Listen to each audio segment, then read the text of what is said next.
السلام عليكم، صلوا على رسول الله عليه أفضل الصلاة والسلام. استغفروا الله كده في التعليقات وصلي على الحبيب قلبك يطيب.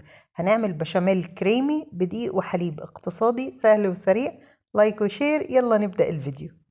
المقادير اللي انا هقولها لك وهكتبها في صندوق الوصف تقضي كيس مكرونه 500 جرام.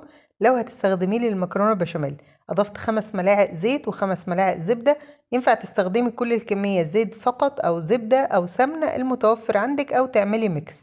وبعدها بننزل بكوب من الطحين ومباشرة بنفضل نقلب حتى ريحة الطحين النية تختفي تماما، ونبدأ نشم تحميسة كده ونشوف أول درجات الأشقر للطحين، ونستمر بالتحريك أصحابي عشان مفيش أي حاجة. طبعا النار تبقى متوسطة عشان مفيش حاجة تشيط منك ولا أي حاجة عشان طعمه ما يغيرش بعدين.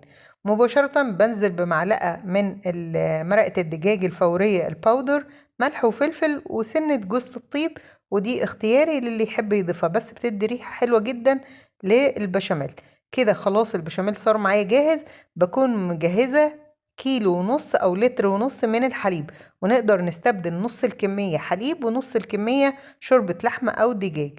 بنستمر بالتحريج والنار تبقى متوسطة، وعشان يفضل كريمي وما يكلكعش منك. طب لو حد سنة أولى مطبخ وفيه تكتلات أو تخرزات، عادي بعد ما يستوي البشاميل اديله ضربة بالهاند بلندر أو حطيه في دلو الخلاط واديله ضربتين يرجع معاكي كريمي ويبقى تحفة، ما عندناش حاجة بتتخرب.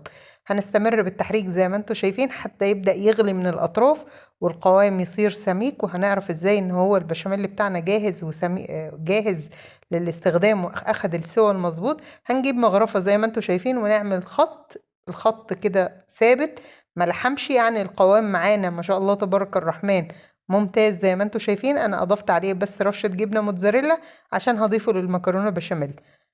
دي اسهل طريقة، وشايفين بقى القوام كريمي ريحته وطعمه خطير. لايك وشير، السلام عليكم.